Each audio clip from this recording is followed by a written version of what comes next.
So thank you so much again, Teresa and Vít. The floor is yours. Thank you, Vasil. Sorry, everyone, for those technical difficulties. Also, I'm very sorry we couldn't make it to Kiev, but alas, that's the pandemia. So yeah, so I'm very happy to moderate a discussion on on the complicated relationship between art, labor, and realism. And me and Vít, who has unfortunately he has a bad connection, so we will not see his face tonight. But me and Vít, we curated an exhibition in Prague last summer as a first edition of the Biennale Matter of Art, an exhibition that was called Come Closer, and was a very pandemic kind of also project. But in this exhibition, we focused on the representation of labor. That was, let's say, one of its main concerns. For me, it was more, as the title Come Closer maybe suggests, it was more how to represent, let's say, what is traditionally considered as women's labor, or it's sometimes termed reproductive labor or caring labor, and we trace these issues, this kind of how to represent labor throughout the history of art. So we showed modern. We didn't only show contemporary artworks, but also modern artworks, and the contemporary ones are now, or some of the contemporary ones are now also part of the allied exhibition. So maybe now I would like to ask Vít to maybe explain his kind of take in the Biennale or in the exhibition on art and realism, and then we will introduce our participants. Hello, good evening. I try to switch on the camera. I hope it works. Thank you, Teresa, and thank you very much to Vasil for inviting us. Maybe I will point out one or two moments that, or two aspects that are less obvious in relation to realism. And this first, or both of these aspects actually are rooted in a way, in a gaze that art history poses on realism, or maybe on various kinds of realism. And this gaze is in fact a very ideological one. I would like to mention one example that comes from Indonesia, from discussions with our colleagues from a group called Ruang Grupa. While we discuss different art histories in Eastern Europe and in Indonesia, one particular and radical different position became to us, and this is a position of social realism in the political history of East Europe and in the history of post-colonial Indonesia. While in Eastern Europe, the realism was an official art strategy in Indonesia, but also on Philippines, for example, during the authoritarian regimes of 1960s and 90s, it was a suppressed and politically censored movement. However, Western neo-avant-garde, abstraction, conceptual art were displayed as symbols of free expression in these countries, something that is completely opposite actually to our intuitive approach to realism and to Western neo-avant-garde in Eastern Europe. So something that East European art history considers to be incarnation of freedom of thought, which is Western art, can be also conveyed by the authoritarian regime. That's why we included a historical social realistic section in the biennial, and we were showing the works, for example, of Taring Padi Group from Yogyakarta, historical works from 1990s and around 2000, and some more contemporary works of Otividasari and Hafiz Rankayale, together with historical realistic works of, for example, Renato Guttuso. and some other works from City Gallery collection. So it was a kind of try to escape a narrow art historical delusion of abstraction and avant-garde being the only and exclusive route of the avant-garde art of the future. I think I would stop here because I have also some other notes and examples from the biennial, but I hope that we will get closer through the discussion to some of the topics. So yeah, so these are our sort of concerns or motives why we are interested in this topic, either from, like, let's say, feminist perspective or from a global art historical perspective. And now I would like to introduce our participants that we invited to share their views and their projects and their takes on realism, art and labor. So first of all, I would like to introduce Czech artist Jiří Skala, who is Prague-based and who presented a work at our exhibition, and also his work is part of the Allied exhibition in Kiev. He's a visual artist, of course, that's quite obvious, and his work stems from let's say post-conceptual traditions and the traditions of participatory art. So his work is based on a medium of text, on reading, scene-based reading, photography, and video. And what's important for us, in the majority of his projects, he focuses on the topic of paid work, unpaid work, recreation, and free time. Also, we are happy that our invitation was accepted by Olga Єгорової from St. Petersburg. Olga, her artist name Цаплі is an artist, filmmaker, and teacher. And in 1995, together with Natalia Pershina, and her artist name is Klukla, they created the Factory of Found Clothes, and in 2003 she became one of the founders of the group Что делать. Since 2013 she had been teaching at the School of Involved Art. So what she's interested in her art is the study of the relationships between the personal and the public. And as I mentioned, she's a member of the Что делать group, and as a member of this group, she takes part in exhibitions, theater and film festivals, etc. And and also the third participant of our discussion is the one from who is at home in Kiev, Lесі Kульчinської. She's so I'm sure those who are from Kiev are very familiar with her and her project. She's a curator, art critic, and a researcher in cultural studies and visual culture. At the moment, she works at the research platform at Pinchuk Art Center, and she also works at the Rilsky Institute of Art Studies, Folklore and Ethnology at the National Academy of Sciences of Ukraine. Also, we invited the Berlin-based artist Sung Choo, but unfortunately, she couldn't make it after all. So we invited all our guests to in order to start a discussion, to have a short contribution of what is their kind of concern, or what is their kind of focus in this topic of realism, or the relationship between labor and realist art. And yeah, so and then we want to have a sort of a discussion based on those contributions, and then we open the floor to everyone who has questions. So please, maybe we can start with Olga. So Olga, maybe you can start, if you agree.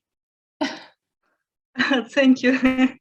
Thank you, Teresa. Thank you for your presentation. And yeah, I should say that, no, I'm proud to be the first, but it's pretty difficult to start. Mm-hmm. And especially when we are thinking about realism, because it's so unusual topic. It's not so often when you can meet even the word realism. And when I started to think, about realism, the one definition from my childhood came to my mind. It was just after perestroika, and my teacher said me that realism is depicting reality in the form of reality itself. Yeah, and now it sounds funny, yeah, isn't it? First of all, what does it mean, reality? Who knows what does it mean, reality? And the most complicated Kunststück, I don't know how to call it, is how to present it in the form of reality itself. Yeah, then there is another definition by Engels. And it sounds like realism is typical characters in typical circumstance, remember? And I should say that this principle of typicality we used in our art pretty long time. But now it looks pretty, you know, nobody knows what does it mean typicality now, because it becomes liquid, I should say, floating. So it doesn't work anymore. And then just yesterday, I found very nice definition for realism, and I want to share it with you because it looks pretty fruitful for me. And it goes from the literature, and it sounds like realism is the art which is using an average, that if the piece of art is accepted by average public as something which is understandable, close and clear for them, it means that this is a piece of art. Is it reality? Is it not reality? But it is realism. And of course, when I say average public, I mean normal and professional public, which whom we usually address. And of course, it sounds pretty problematic for artists, because usually we see our place, the place of our art, somewhere not with normal public.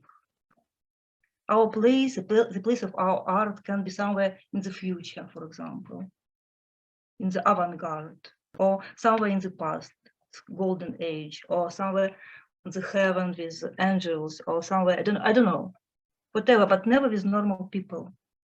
But when you are doing political art, and we in our group, we try to do political art, and we still believe that art can change something, that art can influence society. So we address to society, it means that we have to relate somehow with this average language norm. And of course, I don't want to say that we have to take it for granted. Of course, we can play with this language, with this norm, with this language norm. And my opinion is that irony is the best tool for this game, but I don't want to discuss irony now, and just want to remind you one name, Bertolt Brecht. It's pretty old-fashioned, but still, I guess that he's the best realist, and my teacher, by the way. I usually try to follow his ways.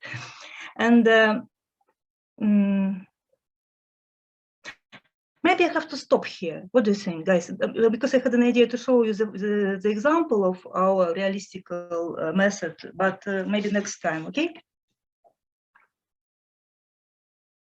Yeah, thank you. So also I wonder if the typicality that you said that nowadays no one understands, if it maybe doesn't have something to do with this understandability also, and this kind of like accessibility, or yeah, I wonder. But okay, so let's maybe proceed with Lesha and her take on her kind of. Thank you, Teresa, and thank you everyone for inviting me to the discussion. The topic is really intriguing for me, and that's the topic I'm often thinking about, actually. And thank you, Olga, for your short but interesting presentation. Actually, I liked the first definition, that realism is depicting reality in the form of reality itself. Or I also thought that it could sound like depicting reality by means of reality itself. It could be also a possible strategy. Actually, when I was thinking about this discussion, I was going to make a presentation to show you some examples from Ukrainian art, what strategies can work, as I think. But then when I started to, I decided to write some theses, and when I started to do that, I ended up with a short text, which doesn't have any examples, but which is more like a statement or like my view of the topic. So if you let me, I would read it or tell it, because somehow I couldn't stop and I wrote it and I want to present it to you. And it's my very subjective take on the topic, so you might not agree with me, and I would be happy to discuss. And to be honest, and I would like to state it from the very beginning, I don't really believe in the realist portrayal of someone else's work. I even find this very intention to depict someone else's work a little bit suspicious, I would say. And I don't trust this intention of portraying someone's labor for two reasons. First reason, I suspect that speaking about someone else's problems is a comfortable way not to say or not to even see something uncomfortable about yourself. And the second reason why I don't trust it, it's because speaking about someone else is a way not to let them speak about themselves. And I think the very intention to speak on behalf of others grows from the idea that you have some kind of superiority on them, and that's what I don't like. I think that this intention to represent people's, in our case, workers, right, sufferings or problems or whatever, in this our intention, we mirror the idea of representative democracy, where some people that we suppose are the best, the smartest, the most talented members of society are supposed to speak or represent the thoughts and the feelings of other people, or other members of society who we think are not smart enough or not good enough to speak for themselves. And I think that this idea that some people are entitled to speak on behalf of others who remain silent is the core of every inequality. And that's the first thing that we should get rid of if we want to have a decent society.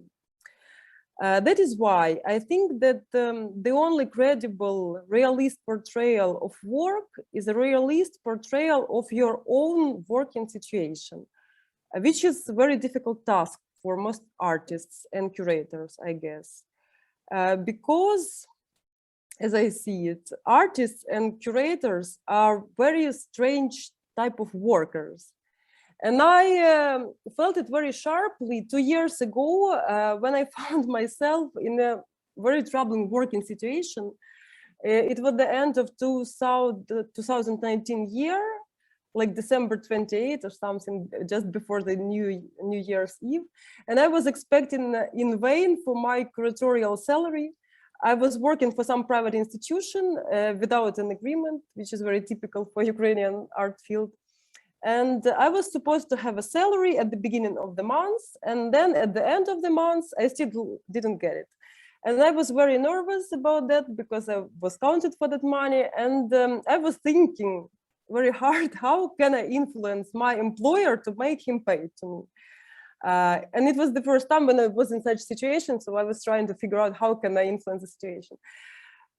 And I think I'm quite funny in my in this situation, because I was thinking about what I read from Walter Benjamin's writing, and I knew from his text that the most effective tool to fight for working rights is a strike, as he wrote in one of his famous texts about violence, I guess.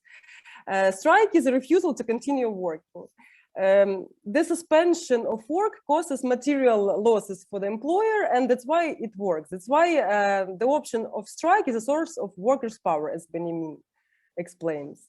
And this power grows from the relationships of interdependence between those who pay and those who is paid. at that point, I realized that in my case, it was exactly my work that was causing material losses to my employer. I didn't generate any income for him. My work was actually to spend his money for some artistic projects.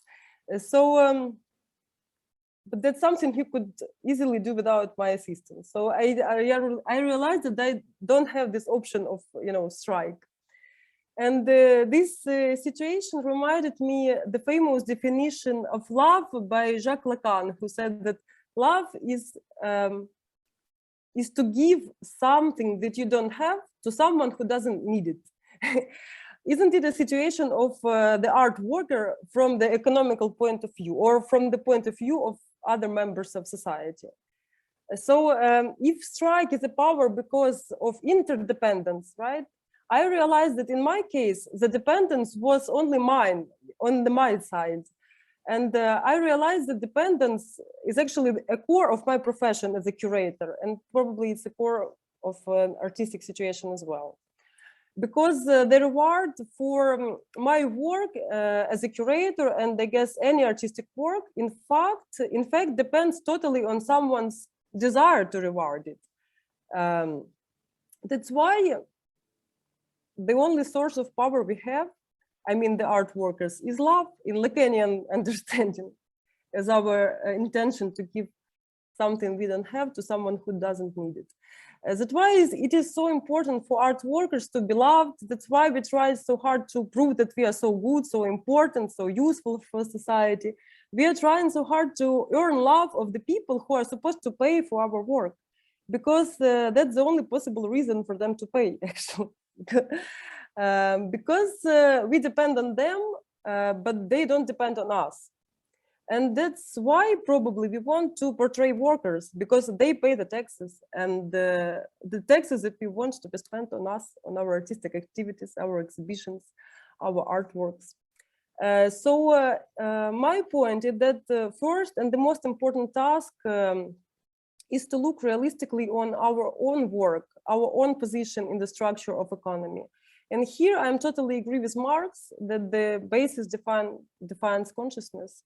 And I think that we need to look at the economic conditions of our work, of our own work, and realize how it defines our strategies, our thoughts, our feelings, our artistic projects. And that's the only realistic portrayal of work I can trust for now. Thank you.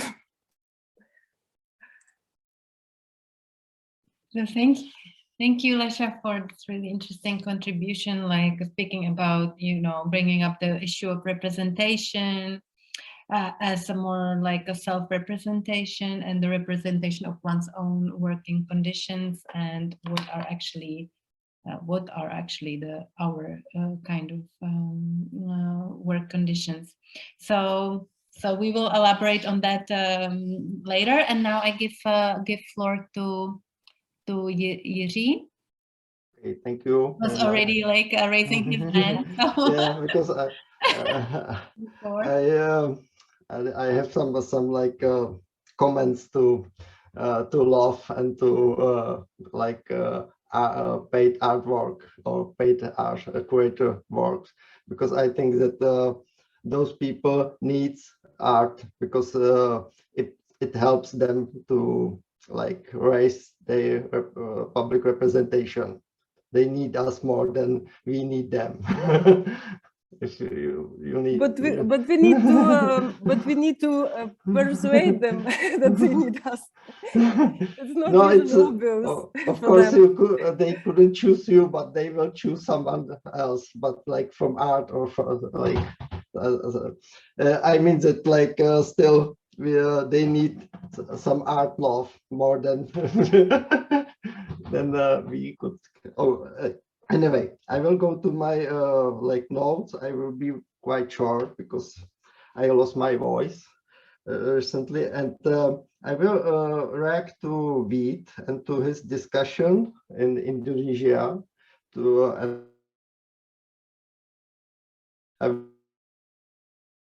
Like social realism, which was very strong, very short period in Czech Republic, like from 48 to 56, only 8 years in Czechoslovakia, and then a bit like disappear very slowly, but disappear somehow. And I think that for me, it's a question how we could overcome this like sentiment like in left for like social realism, because it's we have from the time there was like very huge wave of like new left and postmodern philosophy, which like very like in sophisticated way like completely broke down every like possibility how to came back to like this universal need for or social realism, like, and I think that there, but still for me as artist, which is very focused on the paid work and unpaid work and like leisure activities, it's very like key question how to really, how to be precise, how to give to viewers or like visitors of my exhibition or exhibition which are big part, how to give them like precise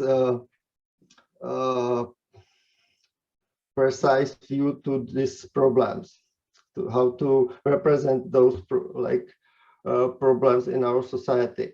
And I think that for me it's the main answer is lay in the detail, how I work with the detail in the work formally in the detail, because this detail brings to my work some credibility, that the viewers or like the visitors of my show will believe me that I really like came with some responsible artworks, and this is my like answer to how to we could come with like new wave of like social realism or something like this. And that's all from my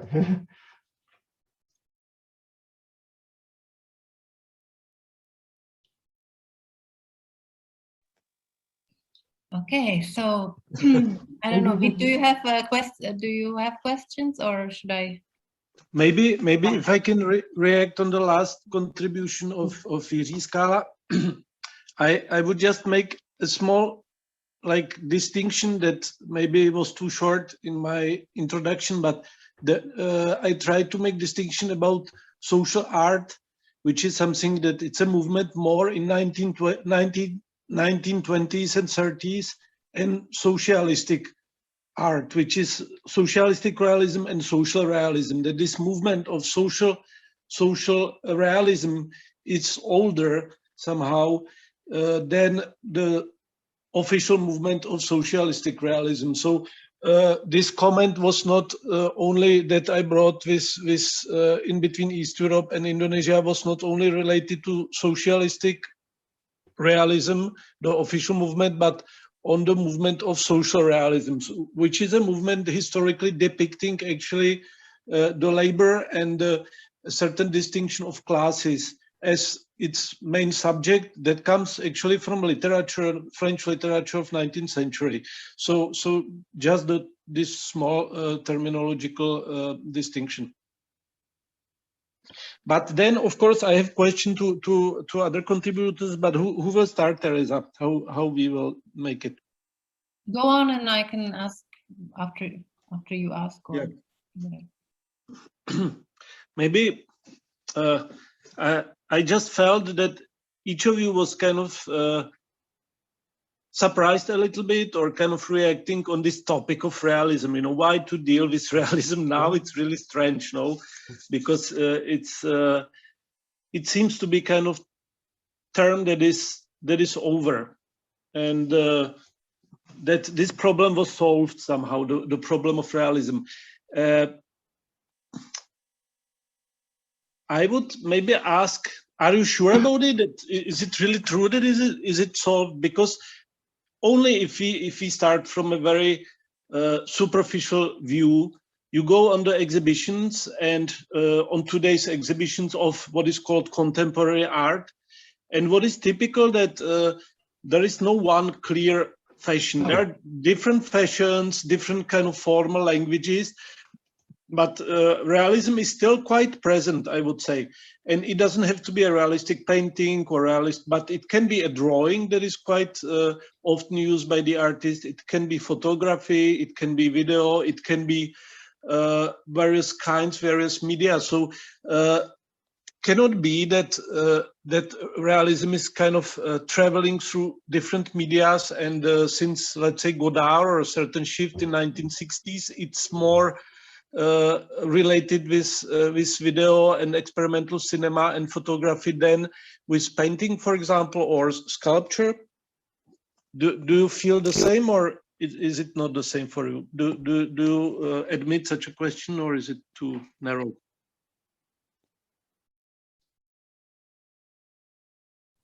Yeah, go on, Lesha. Yeah, actually, I don't think at all that realism is something outdated. I'm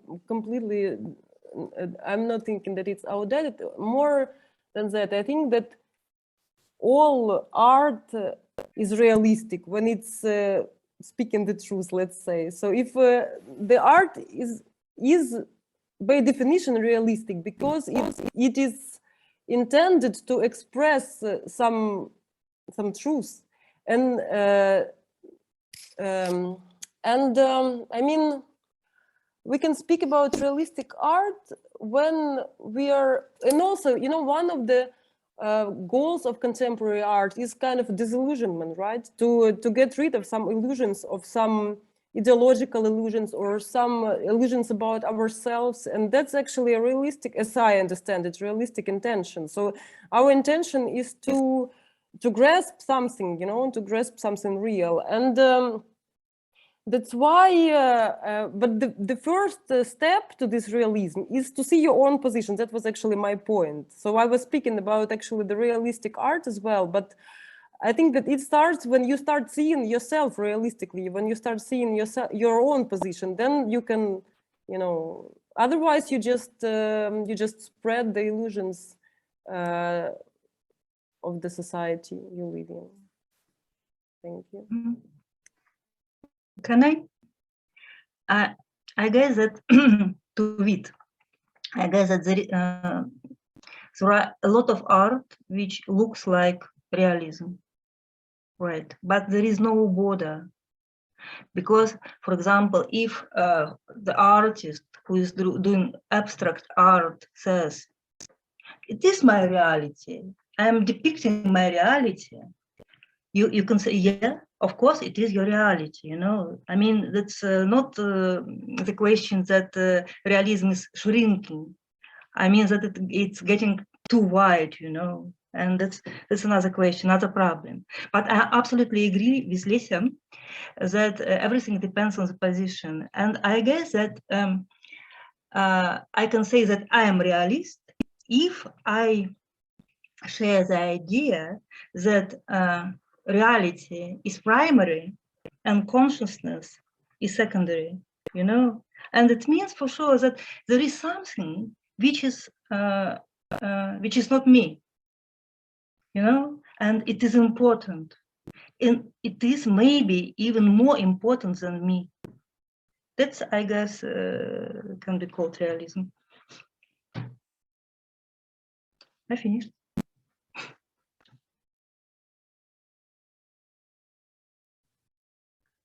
So, Jiří, you wanted to add something, or?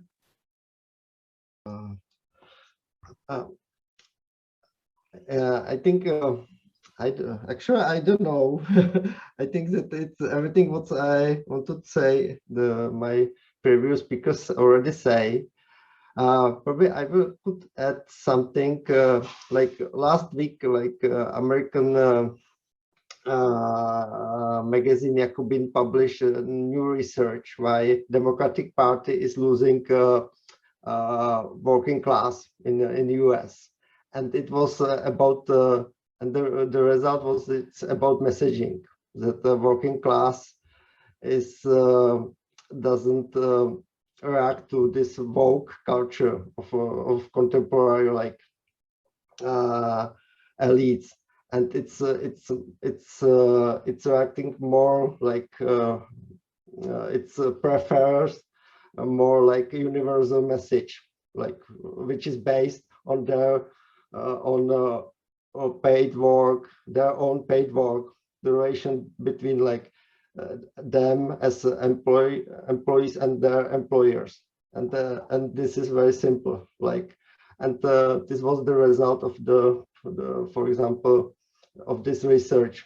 I know that it's a little bit like different from this topic, but it's like I think that it could add something like for in this case of like realism and searching for new kind for like realism.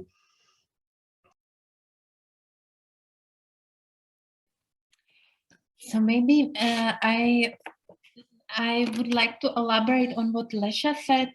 First of all, I wanted to say that it's also that when we wanted to organize this debate, it's already a second debate of this topic that me and Vít we actually organized. So one we also organized already in Prague in Czech. But it's something that I think what we find fascinating to organize debates on the topic of realism is that there are no really discussions, or not to my knowledge, not in my milieu about realism, which I find interesting, maybe symptomatic, I don't know. But I'm interested what Lesha said about being suspicious about the kind of realist portrayal of work, being suspicious unless you reflect on your own kind of working conditions. So this brings me to the relationship between the the artist, the artwork, and the public. So what is for you the kind of because like also it brings me to what because Jiří's project in the Biennale exhibition and in the Allied, it's the same kind of project, is about precisely the kind of portrayal of labor, which is not an artist labor. It's really like a manual kind of a manual labor, and this also this brings kind of tension whenever, I guess, when you portray the let's say working class labor or some other kind of labor than artistic labor in the exhibition space. There is like tension like between the viewers who come to the exhibition, who are usually of certain, let's say of certain class, and the kind of portrayal of let's say working class labor. There's some kind of tension, and that can be viewed with suspicion also. But also when you and then we can also discuss that maybe when an artist portrays a different kind of labor, maybe it's a way of speaking about his own labor, or anyways. But also when you deal in your own art, why should the public be interested in in the working conditions of an artist? Like, why would that be interesting to anyone but the artist? Yeah, so that would be just my can I answer? Sure. Thank you so much. Yeah, I'll start from the end. So why would someone be interested in the conditions of artist situation? I don't know. Probably there is no reason why, but I don't think that artists should, consider why would someone be interested. As far as I imagine, artistic approach, what is you start from what you are interested in. That's the first. So you, in your artistic practice, you work with the topics that are interesting to you, and then, you know, then you are lucky or not. Probably someone would be interested, probably not, but you should, I don't think you should, you know, you should guess what is interesting for people. That's the first point. And the second, I don't know how it's going on in other countries, but in Ukraine, artistic practice or artistic activity is not really very well paid, so a lot of artists cannot live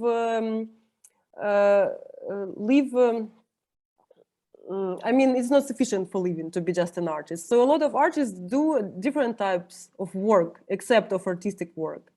And I think this is an interesting point, because artist is a person, a lot of artists like working in the like in different areas, so they are doing other works that other people also do, but they have a possibility somehow, or the courage or the desire to reflect on their own experience. So they can reflect on their own working situation, not as artists, but as a human being in general, as a professional in some other field.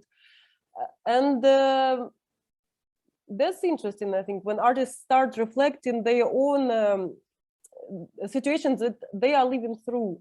And also about the realist strategies, I totally agree with Olga, I guess, said it, that we don't really know what is reality, you know? We have this desire to reach the reality, to get rid of the illusions, over the phantasms, and grasp the reality, but you never know whether you are there or not, or it's just another, you know, another picture for deceiving yourself.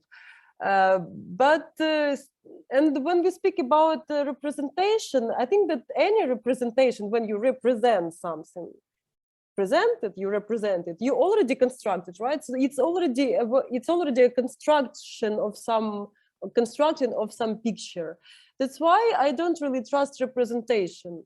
That's why I'm more have more trust in kind of like process-based practices, when you live through some situation and make it visible. And that's why I like this first definition of realism, like depicting reality in, as I said it, with the means of reality itself. That's a kind of strategy that I could trust. Thank you. And they do know how to do it practically. Yes, I, for example, when I was thinking about the examples I wanted to show you, there is, for example, a Ukrainian collective which is called Shvemi, which is actually a cooperative. So they work as a cooperative, they sue for money, but also at the same time, that is an artistic practice. So that's the same, the way of how they survive, the way how they deal with economic reality, and their artistic practice, it's the same. They just make visible their way of, you know, of survival in the economic situation. So that is one example. Another example is more probably close to representational strategies, but somewhere in the middle. I was thinking about this project by Ukrainian artist Zhanna Kadyrova, which is called Market, if you know about them, about that, where she puts a kind of this small marketplace in the art fairs and selling her works by grams or kilograms, and price is defined by the currency of the country she's selling. So she actually do what everyone do at the art fairs, but she do it very, like, you know, honestly and straightforwardly. She's selling her work as a goods, because that's what it is in the art fairs. So that's some examples I was thinking about. Maybe Yirzhi, you want to react, because I guess your strategies are different, or or your approach is very different, or like in terms of, you know, also in terms of the relationship to the public, how the public relates to this kind of representation of labor that is manual labor, or how you work with, how you work with really like a representation of pictorial representation or photography representation of labor.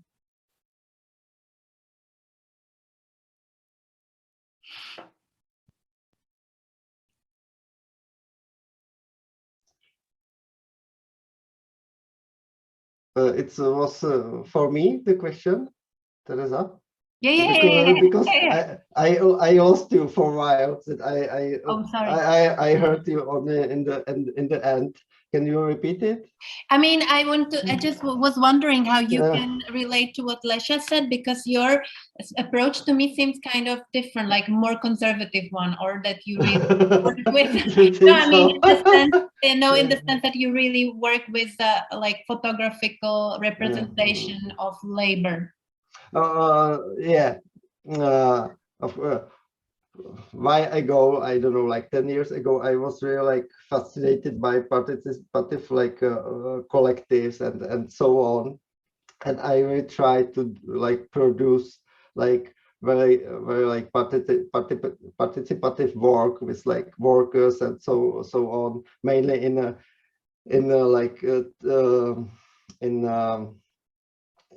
like new like let's say tertiary like industries like deep like in different like I don't know how I couldn't say like which kind of like tertiary like industries now. Excuse me. I lost myself. Anyway, I lost confidence in this kind of like artistic approach, and it was very because there it was all the time my like energy which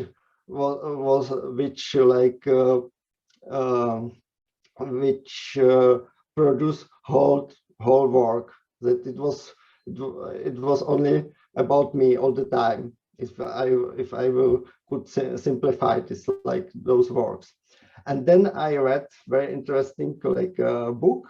It was this book from it is book about Czechoslovakian social democracy, how it was created in 19th century, and it was really about the beginnings of the social democrats in the Czech kingdoms at the time. And there was very interesting part when the author of the book spoke about relationship workers and elites at the time. The elites like collaborate with workers, like about 80-70, 80-60 with the workers, and create like these participative groups and teach them how to have better life and how to enjoy life and how to go to countryside and so on. And but after a few years, the workers say, no, we don't need those elites. We will do everything by ourselves. Like, because mostly those activities was to stop their political activities. Those participative works was only about better life, better activities, but not about political activities. And then I say, okay, why I should do like some like participative work with workers? They should do it by themselves. Yeah, I could just like create like very different. I should start to do different like I should try to produce different kind of works.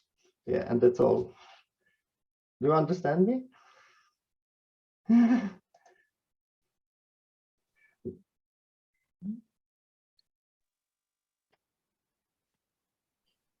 Yes, thank you. Maybe to continue this in this line or in this direction, of course, there was, for example, Chris Marker or Godard and Medvedkin group who gave up on representing the works of at the time of the manual workers, and they distributed the cameras and make a basic introduction how to use the cameras and ask actually the workers to represent the work that they do by themselves. But it seems that also there is another relation that brings a kind of documentary approach, that is a kind of very close relation of this person that documents and this person that is documented. And it's a kind of, I was always curious in this kind of relation in a kind of history of documentary photography and the cinema. How would you relate to this when this actually responsibility or maybe this this representation is given on a kind of basis of common contract and confidence in between these two actors? How would you look on that kind of contract? Is it possible? Because if this is not possible, then it's really true that it doesn't give sense to speak about representation of work at all.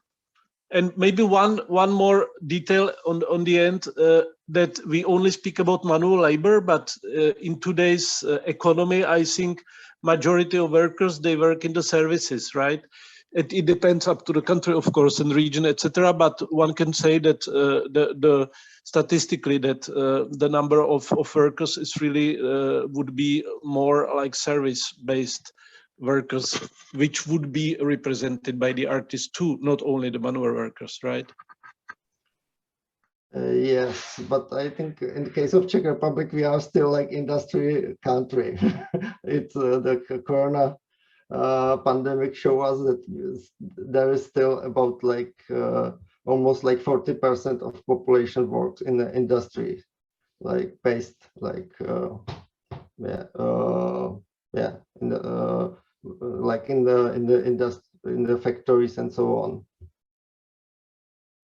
That I think that it will be that we are almost like 30 years on the way to become like this like service-based industry, but after 30 years we are still like industry-based country. And this is only just like a small note to your comment, and I think that for me it's like it's very about like now about like mostly about allegorical works, how to use like some kind of allegory and combine it with like some very realistic details. And I think that this is it's for me it's more productive to how to represent the contemporary position or contemporary changes in the case of like paid and unpaid work. That's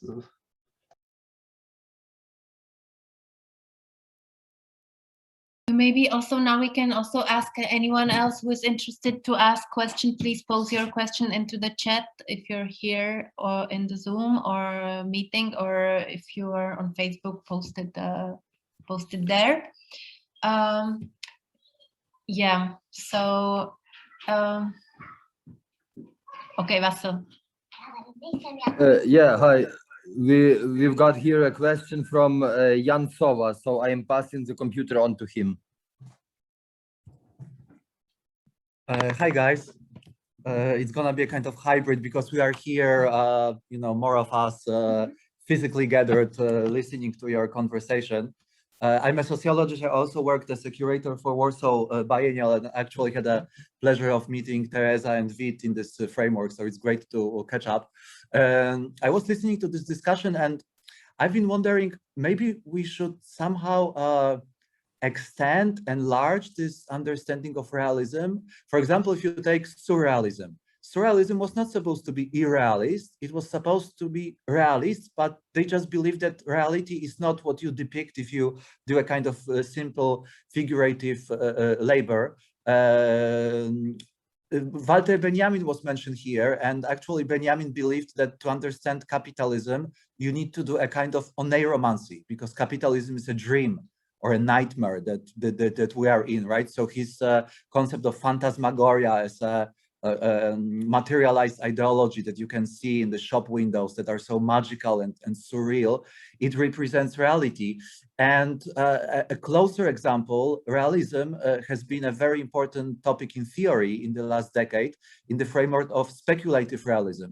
So when you look at the kind of depictions or figures of realism reality that they use, for example, Timothy Morton with his hyper objects, that are a kind of multi-dimensional, never present, always elusive objects that you cannot represent, depict in traditional realist terms, then again, I think it's closer to surrealism or some other forms of realism, because actually, as a historical example, it was only socialist realism that was mentioned as a kind of a way or a mode of organizing realism. And I think this is a very unfortunate example. Obviously, we are not going to go very far. I believe in contemporary artistic practice, for example, Polish artist Agnieszka Kurant, who is interested in representing labor of multitudes, right? So this kind of network activity. And she's using on one hand animals like termites to construct hips made of sand that has got a color. So these are a kind of a colorful objects, what you can say sculptures, but they also depict this kind of swarm cognitive capitalism production, or using AI to map certain processes. And so I think all this could be treated as realist, just if we have a more enlarged understanding of what is reality. So just a few scattered thoughts. Thanks for the discussion. It was really interesting to listen to this. I pass the laptop back to Vasil. Thank you. Can I react to this?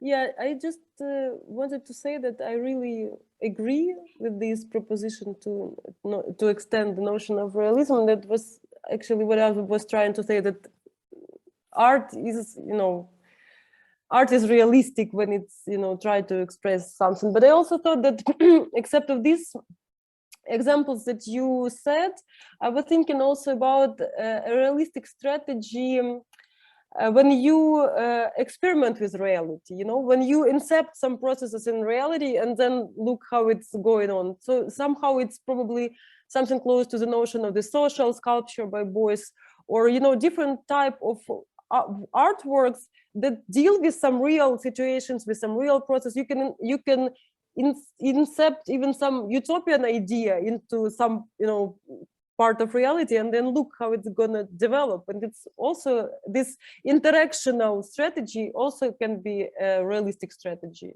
as I think.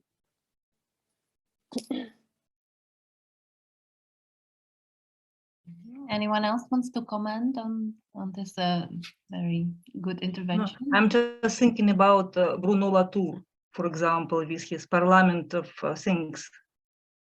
Yeah, because it sounds like realism, for example. Yeah, and now I'm thinking about the collective process, the collective working with normal public, I should say. And I know, for example, one example in Sweden, for example, in Kunsthalle, that's near Stockholm, there is a place which was like, it was used like a real gallery, but now it is kind of community space. They combine gallery, they show real good art, at the same time it's a community space. And because this is an area when mostly migrants are living. And no, guys, sorry for my just my thoughts, because now I'm thinking how realism can look like, but maybe, oh, sorry. But yeah, maybe Olga, I will, because I was when Jan was speaking about the different kind of realism and also enlarging maybe that we are too narrow in like discussing like specific 20th century realism. But I was when he was speaking, I was thinking about how you spoke about, about understandability or typicality you know, if maybe those realisms that were mentioned, if they are not kind of, I don't know how to put it, but losing that aspect of realism, that kind of, that was maybe yeah, I don't know, like no, to be honest, I don't know too. Because just maybe 5 or 6 years ago, I was sure that we are doing kind of realism, and we were doing kind of, we were using typicality, and we were in our pieces of art, because we were doing a lot of Songspiels. I mean, it was a big video and a lot of music and such things, and we were looking for the language which can be open for the public, and I called it democratical language. And we tried how it functioned. We took the real situation. No, for example, I wanted to show you the film which is dedicated to the big scandal connected with the idea to erect Gazprom building just in the center of St. Petersburg. They thought about the real big tower, it's 403 meters, just in the center of St. Petersburg. And we had a very strong movement against this idea. And so we took this case and made very deep research. And as a result of that research, we made kind of construction, kind of model of that situation. And inside this model, we put typical characters. And they were very simple, because the idea was to do it very simple model, because we wanted to show how this mechanisms, how this power machine is working, you know. And oh, okay, I can show you the example.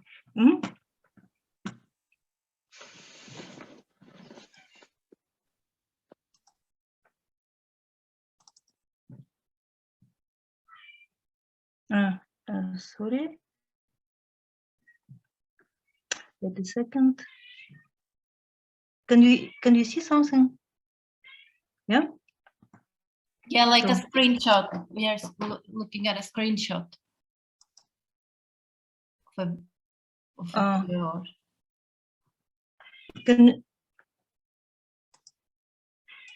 Sorry, I have to start from the beginning. Unfortunately, I'm not good at such things. Stop share. Share sound.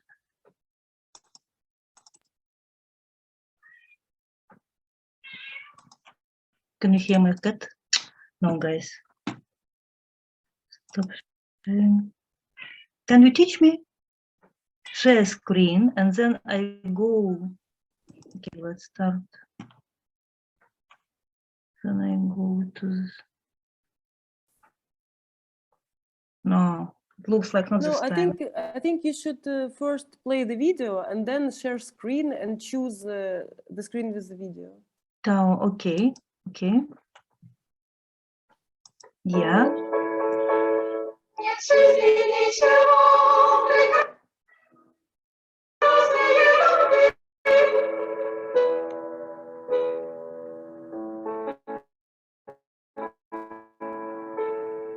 Guys, one question. Can you see?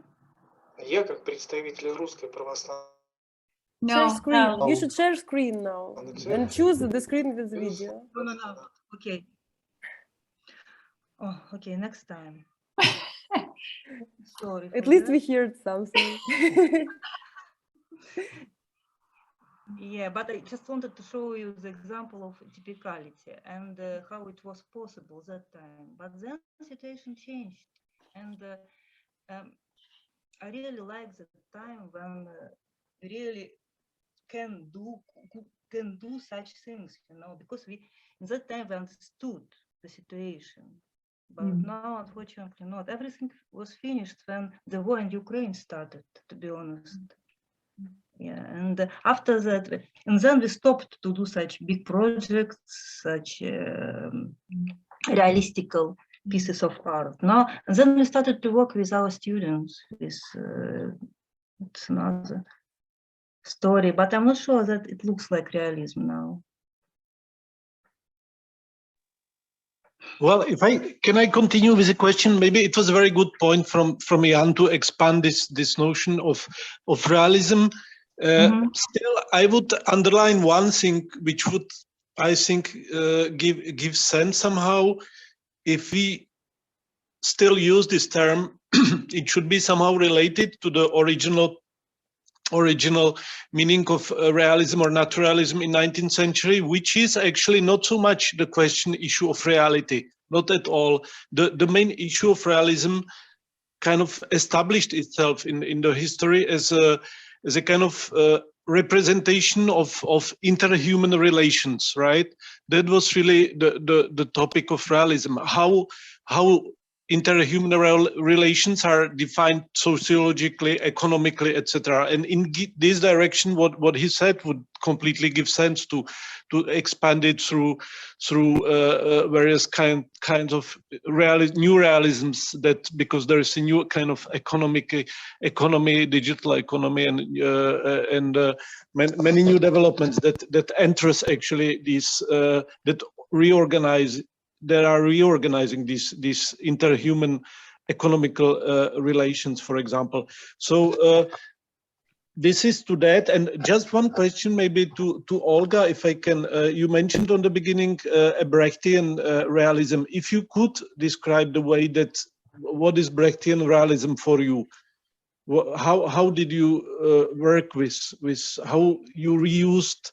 Because I remember this old but very, for me, kind of brilliant piece of realistic film, which was Perestroika. That was a typically realistic work of 19th century. Can you a little bit describe it, or kind of describe the way how it came that you use this kind of typological portrait of a society in a change?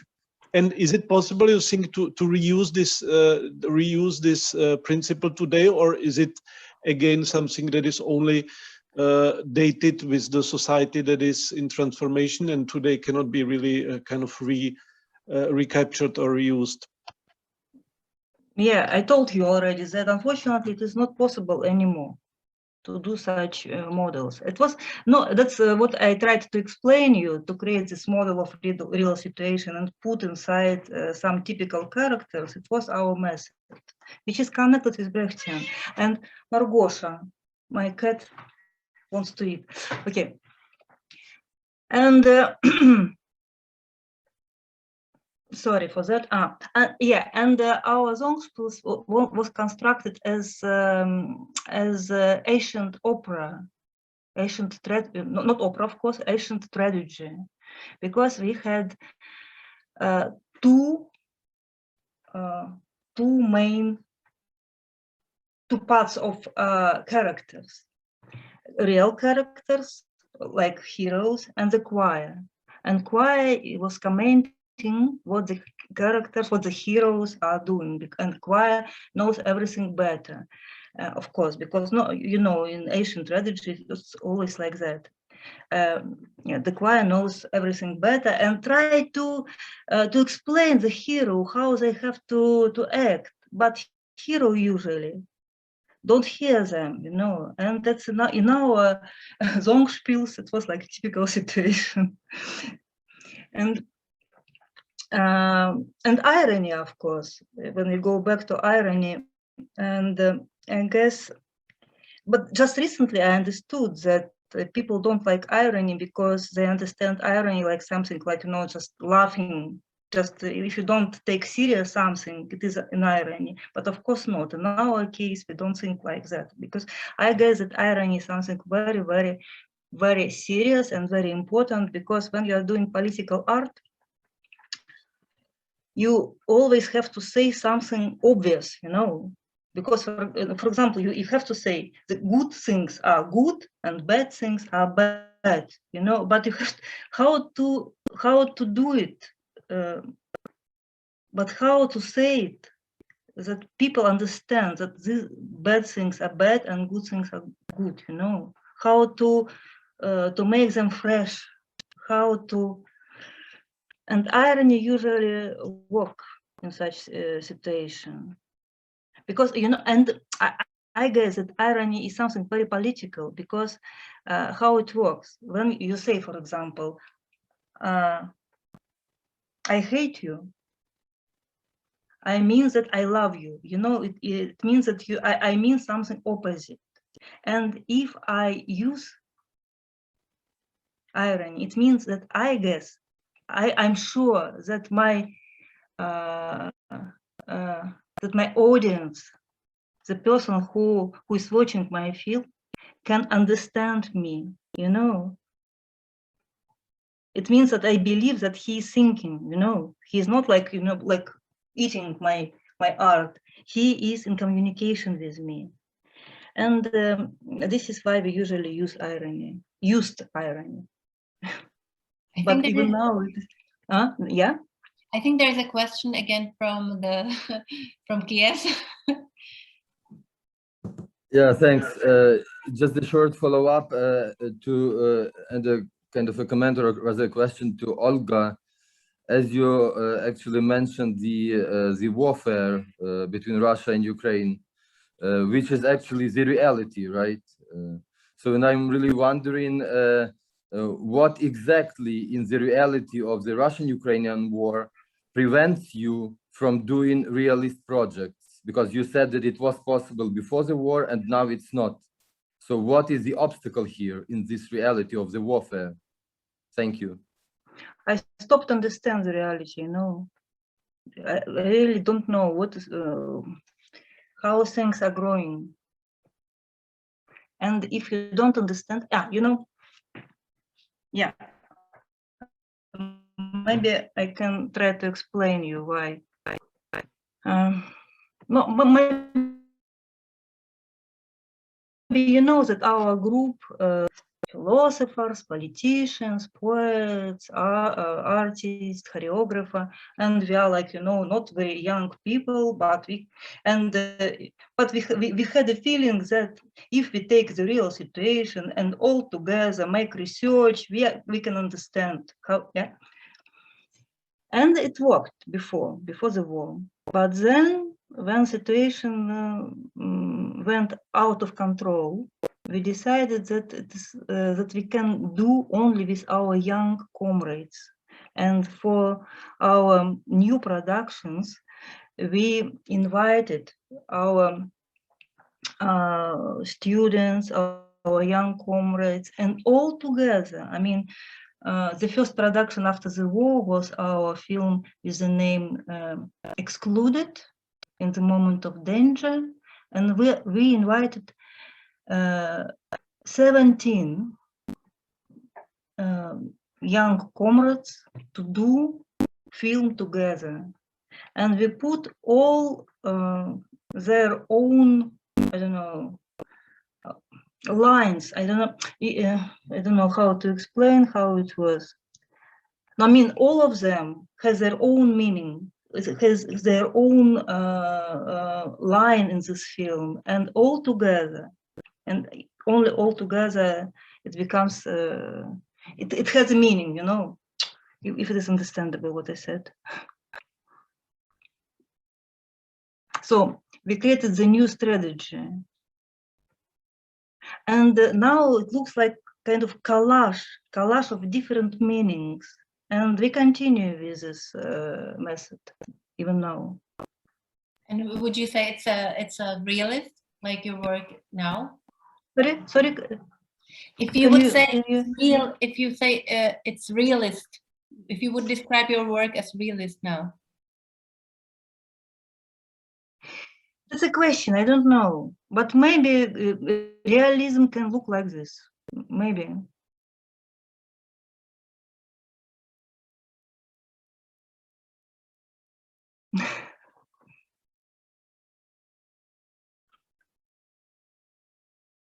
I'm not sure that I answer for your question, but I don't know how to explain this feeling. When this feeling that reality becomes liquid, but I guess that everybody has the same. And now we are looking for the new ways how to live, how to survive, how to continue our friendship, how to struggle. But I don't know where is a new way. By the way, I wanted to say that I have very similar feeling when, like being in Ukraine, when the war started, I also had this feeling that I lost completely, you know, the track. It's hard to grasp the reality, you know, with some simple gesture. So you have also this feeling of kind of the realization or something. That's why I'm so suspicious about the representations and things like that. That's why probably that's the kind of hyper object, the war, you know, something too big and too complicated that we can grasp it. And that's why I was thinking about the strategies of, you know, interacting with reality. So you interacting with some small situation, and then you just like in experiment, you see how it's going. But to grasp the situation as you describe it, like you do a research and you understand, like as a whole, it's really complicated now. Yeah, unfortunately, yeah.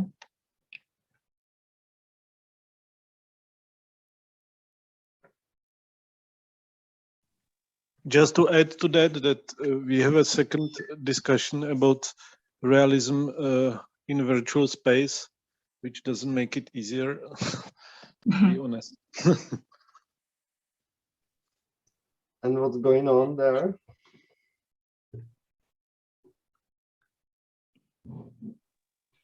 Where? In virtual space? No, I mean, I thought that you are speaking about the Facebook. No? No, that I was just pointing that we have a debate about realism in a virtual space for a second time, so it doesn't make it more easy than. No, yeah.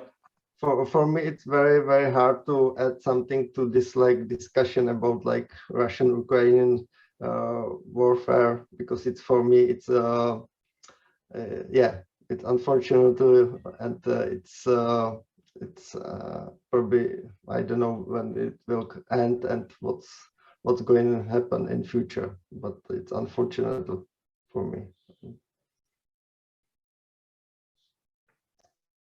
Yeah, but the pandemic is a bit, I guess, a similar hyper object, no? It just confuses. Exactly. Exactly. Yeah. Now we live in the reality, in different realities, you know, like people. Actually, if I could go back to Jan's question about this like speculative realism, I could say that I never understand the position of like speculative realism. For me, it's so unhuman many times that it's I couldn't like write it to myself through my like art practice like anymore, that I couldn't add something like inspirative here in this discussion, and to Vít with this topic of 19th century realism in literature. I'm fascinated by this, and for example, for me, Balzac, like this human comedy, it's very inspirative like work for me. And also it, if I remember correctly, author located most of the novels to 1825 or something like this, like in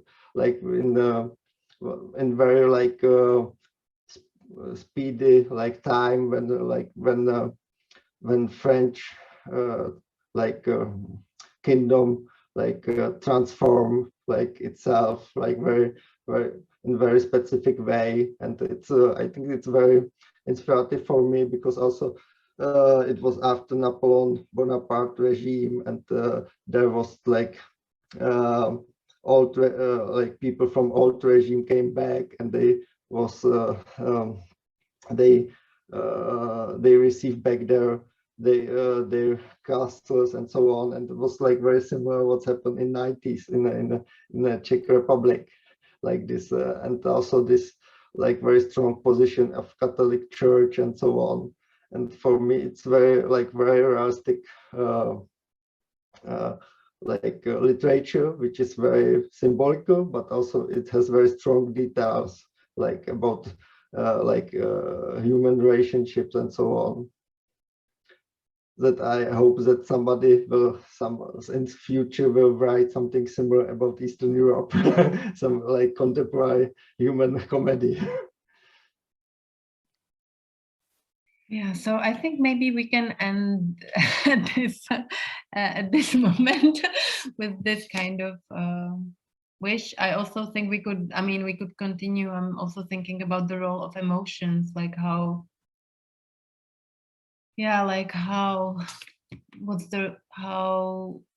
are different realisms working with emotions, whether, you know, like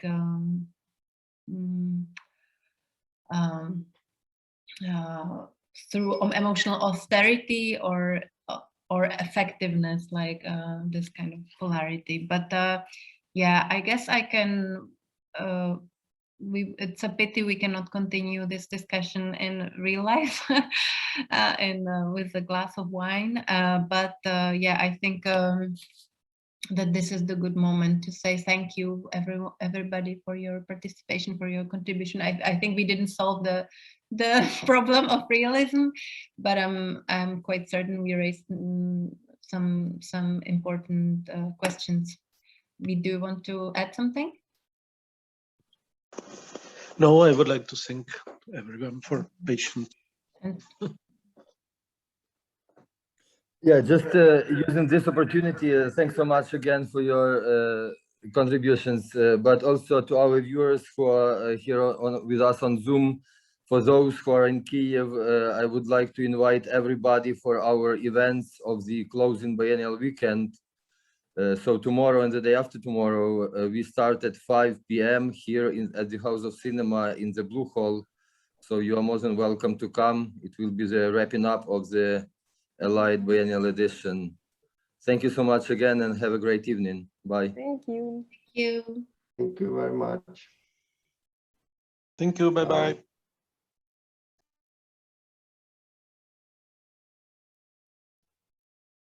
Thank you, guys. Thank you. It was very good. Thank you very much. Thank you Yeah. for your Thank you. contribution. And take care. Take care. you too. You too. Yeah. These difficult times. Yeah, it is. Okay, guys. Greetings from St. Petersburg and hugs, and one day we will meet for sure. Bye-bye. Пока.